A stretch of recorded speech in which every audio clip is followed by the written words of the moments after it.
మీ ఎలాంటి వ్యాపార ప్రకటనలకైనా వెంటనే మా ఛానల్ సంప్రదించండి. ప్రస్తుతం మనతో పాటు mutual funds, PMS, AF and gift city distributor Bonigal Salmon గారు మనతో ఉన్నారు. సార్తో మాట్లాడేద్దాం. నమస్కారం సార్. నమస్తే అండి. సార్, ఫైనాన్షియల్ ప్లానింగ్ చాలా ఇంపార్టెంట్ అని చెప్తూ ఉంటారు. మీలాంటి ఎక్స్పర్ట్స్ చెప్తూ ఉంటారు. ఫైనాన్షియల్ ప్లానింగ్ ఎంత బాగుంటే మన ఫ్యూచర్ అంత సెక్యూర్గా ఉంటుంది అంటారు. ఫర్ ఎగ్జాంపుల్, ఒక మనిషి 50,000 నెలకి 50,000 సంపాదిస్తున్నాడు. సో అతనికి స్పెండింగ్ ఎంత చేస్తున్నాడో కొంతమందికి ట్రాకింగ్ ఉండదు, ఎలా ఖర్చు పెట్టాలో తెలియదు, ఎలా సేవ్ చేయాలో తెలియదు. అతనికి ఫైనాన్షియల్ ప్లానింగ్ ఏ విధంగా ఉంటే ఫ్యూచర్ అనేది సెక్యూర్గా ఉంటుంది సార్? ఎందుకంటే తనకు ఒక ఫ్యామిలీ ఉంటుంది, సో చాలా ఖర్చులు ఉంటాయి. ఫైనాన్షియల్ ప్లానింగ్ ఎలా ఉండాలి సార్ ఒక కామన్ మ్యాన్కి? ఇప్పుడు చూడండి మణికంఠ గారు, జనరల్గా ఏంటంటే మనం ఫైనాన్షియల్ ప్లానింగ్ లాంటి పదాలు వాడకపోయినా కానీ ఒక కామన్ మ్యాన్, ఒక 50,000 వచ్చే వ్యక్తి కొన్ని సంవత్సరాల తర్వాత చక్కగా ఇన్వెస్ట్మెంట్ చేసుకొని చక్కగా రిటైర్ అవ్వాలంటే జాగ్రత్తగా ఇన్వెస్ట్మెంట్ చేసుకోవాలి. నేనేం చెప్తున్నా అంటే ప్రజలకి, సేవింగ్స్ వద్దు, ట్రేడింగ్ వద్దు.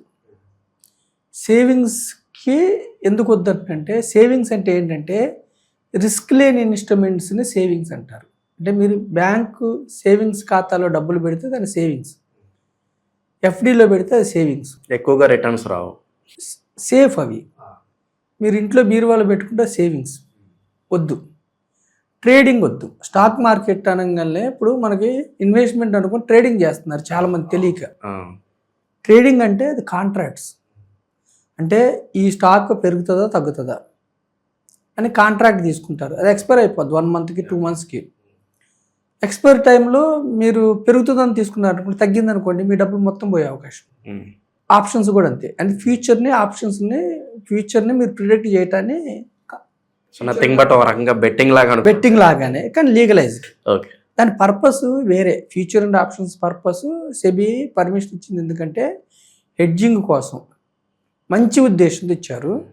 అయితే తొందరగా ధనవంతులు అవ్వాలనే కోరికతో యూత్ ఏం చేస్తున్నారంటే స్టాక్ మార్కెట్లో ఇన్వెస్ట్మెంట్ అనుకొని ఫ్యూచర్ అండ్ ఆప్షన్స్లోకి వచ్చి డబ్బులు పోగొట్టుకుంటున్నారు. అఫీషియల్ సెబీ డేటా 100కి 92 మంది రిటైల్ ఇన్వెస్టర్స్కి డబ్బులు పోతున్నాయి. అది కూడా మన తెలుగు ప్రజలకి ఎక్కువ పోతున్నాయి. సో ట్రేడింగ్ వద్దు. ట్రేడింగ్ నేర్చుకున్న తర్వాత, మీకు బాగా నాలెడ్జ్ వచ్చిన తర్వాత, ఒక 5 ఏళ్ళు 10 ఏళ్ళ తర్వాత మీ యొక్క పోర్ట్ఫోలియో 20 లక్షలు 50 లక్షలు స్టాక్స్లో మ్యూచువల్ ఫండ్స్లో ఉన్న తర్వాత స్టార్ట్ చేయాలనుకుంటే, ఒక 50 లక్షల పోర్ట్ఫోలియో మీకు ఉంది, 1,00,000 రూపాయలతో ట్రేడింగ్ చేసుకోండి సపరేట్ అకౌంట్లో, అది సపరేట్. సో లేదు, మీ దగ్గర ఉన్నది కొంచెమే అమౌంట్, 5 లక్షలు 10 లక్షలు, లేదంటే నెలకు ఒక 50,000 వచ్చే నెలకు ఒక 15,000తో మీరు ట్రేడింగ్ మొదలు పెడితే మొత్తం డబ్బులు పోతాయి. ట్రేడింగ్లో ఏంటంటే 50 ట్రేడింగ్ బెట్స్ మీకు సక్సెస్ అయితే కూడా 51 ట్రేడ్లో మొత్తం పోతుంది. మీరు పెంచుకుంటూ పోతారు డబ్బులు వస్తే. ఒక కామన్ మ్యాను 20-30 లక్షలు పోగొట్టుకుంటే ఒక తరం వెనకబడిపోతాడు. సో ట్రేడింగ్ వద్దని నేను చెప్తున్నాను. ఇన్వెస్ట్మెంట్ చేసుకోండి. ఇన్వెస్ట్మెంట్లో హేతుబద్ధత ఏమిటంటే, యాక్చువల్గా ఇన్వెస్ట్మెంట్ కూడా మనకి ఈక్విటీ మ్యూచువల్ ఫండ్ కూడా subjected to market risk, returns are not guaranteed. కానీ ఇక్కడ హేతుబద్ధత ఏమిటంటే, ఇన్వెస్ట్మెంట్లో అండర్లయింగ్ అంటే దాని వెనక మీకు స్టాక్స్లో షేర్లు కొంటారు, బ్యాంక్ షేర్లు కొంటారు. భారతదేశంలో ఉన్న బ్యాంక్స్లో మీరు పార్ట్ ఓనర్ అవుతారు. పెద్ద బ్యాంక్స్లో, భారతదేశంలో ఉన్న సాఫ్ట్వేర్ కంపెనీస్లో మీరు ఓనర్స్ అవుతారు, హాస్పిటల్స్లో ఓనర్స్ అవుతారు, ఫార్మా కంపెనీస్లో ఓనర్స్ అవుతారు, డయాగ్నోస్టిక్ సెంటర్స్లో ఓనర్స్ అవుతారు. ఇక్కడ నేను చెప్పేది ఏంటంటే ప్రజలకి, మీరు హాస్పిటల్లో ఫ్లోర్ తుడిసే ఆయా కావచ్చు, ఆ కంపెనీకి మీరు ఓనర్ అవ్వాలంటే క్యాపిటల్ మార్కెట్స్లో సాధ్యం. ఆ హాస్పిటల్లో మీరు ఓనర్ అవ్వాలంటే క్యాపిటల్ మార్కెట్స్లో సాధ్యం. బీటెక్ ఎంటెక్ చదివిన వాళ్ళు మాత్రమే పెద్ద పెద్ద సాఫ్ట్వేర్, మైక్రోసాఫ్ట్ కానీ, అమెజాన్ కానీ, లేకపోతే యాక్సెంజర్స్ కానీ, లేదంటే ఇన్ఫోసిస్, టీసీఎస్లో సాఫ్ట్వేర్ ఉద్యోగం సంపాదించవచ్చు. కానీ మీరు ఏం చదవకపోయినా క్యాపిటల్ మార్కెట్స్ ద్వారా మీరు ఓనర్ అవ్వచ్చు. ఆ అవకాశం మీకు mutual funds, equity mutual funds ద్వారా మీకు వస్తుంది.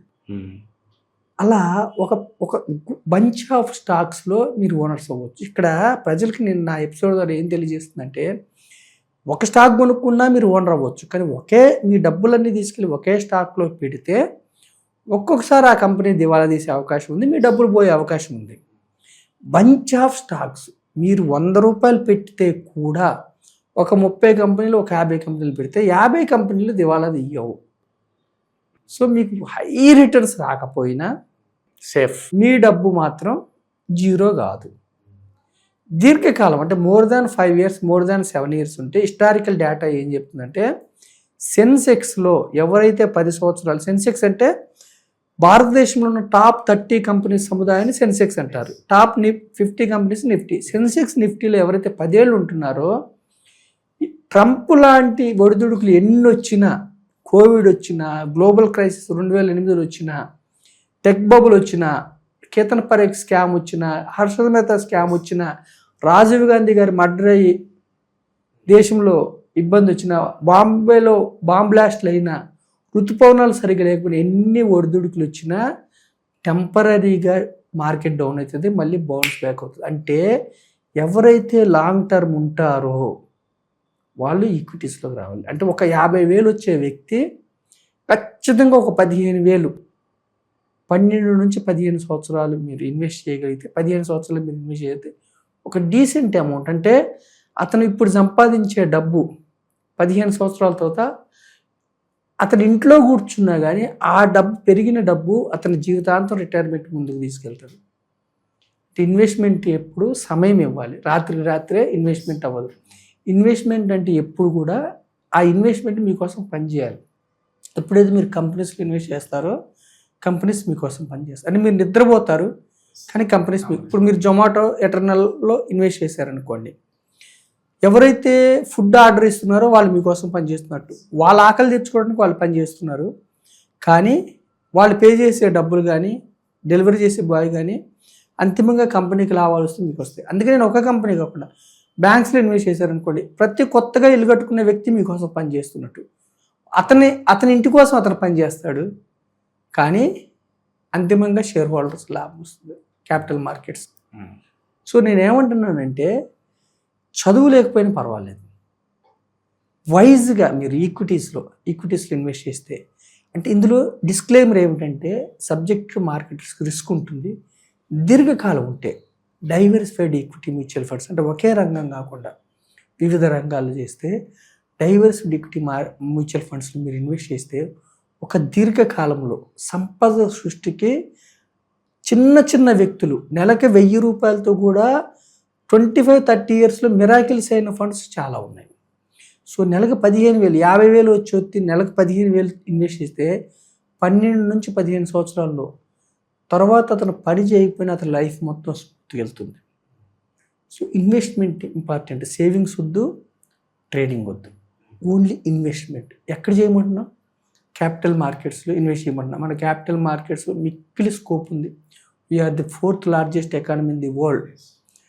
ఇప్పుడు ఎమర్జింగ్ మార్కెట్ మనది 20 నుంచి 30 ఏళ్ళలో ఎమర్జ్డ్ మార్కెట్ అవబోతుంది, వికసిత్ భారత్. ఇప్పుడు చైనా, అమెరికాను కూడా మనం ధీటుగా ఎదుర్కొనే స్థాయికి రాబోతున్నాం. Biggest advantage highest population, youngest population, చాలా వనరులు ఉన్నాయి మనకి, వినియోగించుకోవాలి. యూత్ బెట్టింగ్ యాప్స్ కానీ, క్రిప్టోలు కానీ, ట్రేడింగ్ కానీ, ఇలాంటి వీటిని స్పెక్యులేషన్ వైపు వెళ్ళకుండా ఇన్వెస్ట్మెంట్ వైపు వచ్చి లైఫ్ని స్మూత్గా ప్లాన్ చేసుకోమని చెప్తున్నాను నేను. సార్, చాలామంది ఈ ఫైనాన్షియల్ ప్లానింగ్ లేక డెబ్ ట్రాప్లో ఇరుక్కుపోయి ఉంటారు. చాలామంది ఈఎంఐలు కట్టుకుంటూ డెబ్ ట్రాప్లో ఇరుక్కుపోయి ఉంటారు. వాటి నుంచి బయటకు రావడానికి మీ దగ్గర ఏమైనా సొల్యూషన్ ఉందా? ఏం లేదండి, మనం ఎప్పుడైతే ఈఎంఐ తీసుకుంటున్నామో ముందు ఆనందాన్ని కొనుక్కుంటున్నాం, మంచిదే, కానీ మీ యొక్క స్తోమతను బట్టి. ప్యారలల్గా మీకు ఇన్వెస్ట్మెంట్ లేకుండా ఈఎంఐ పెట్టుకుంటే మీకు కొన్ని రోజుల తర్వాత ఏముండదు. ఈఎంఐ అంటే అర్థం ఏమిటి? బ్యాంకు వాళ్ళు ముందే మీకు ఫైనాన్స్ చేస్తారు, మీరు ఆ వస్తువులు ఎంజాయ్ చేస్తున్నారు, మీరు తీసుకున్న అమౌంట్కి వడ్డీతో కలిపి కడుతున్నారు. ఆ లాభం ఎవరికి పోతుంది? ముందు ఎంజాయ్ చేసిన వాళ్ళ కష్టము అందులో ఇన్వెస్ట్ చేసిన వాళ్ళకి రాబోతుంది. అంటే నేనేమంటున్నానంటే మీ యొక్క ఎంజాయ్మెంట్ నేను పోస్ట్పోన్ చేసుకోవద్దు, కాదనట్లేదు. మీ తాహతకు మించిన ఎంజాయ్మెంట్, అంటే స్తోమతకు మించిన ఎంజాయ్మెంట్, లేదంటే క్రెడిట్ కార్డ్స్లో మీరు వాడినప్పుడు మినిమం పే చేయడానికి ఆలోచన చేస్తే మీరు 36%, 48%, స్టాక్ మార్కెట్లో 12% వస్తాయని కూడా మనం గ్యారంటీగా చెప్పలేకపోతున్నాం. కానీ క్రెడిట్ కార్డులో 36-48% అంటే జీవితం మొత్తం అప్పుల్లోకి వెళ్తారు. ఈఎంఐ మంచిదే, కానీ ఎలా ఉండాలంటే ప్యారలల్గా ఇన్వెస్ట్మెంట్ ఉండాలి. ఇన్వెస్ట్మెంట్ నెలకు 10,000 ఉంది, అప్పుడు ఒక మీరు 10,000 ఈఎంఐ ఉన్నా 20,000 ఉన్నా ఇంకొక 30-40,000 మీ యొక్క ఇంటికి ఉంటే ఏం కాదు. ఇన్వెస్ట్మెంట్ లేకుండా కేవలం ఈఎంఐ మాత్రమే పెట్టుకుంటే ఇప్పుడు మీరు ఎంజాయ్ చేస్తారు, తర్వాత ఆపదలు మిమ్మల్ని ఆదుకోవడానికి మీ యొక్క ఇన్వెస్ట్మెంట్ ఉండదు.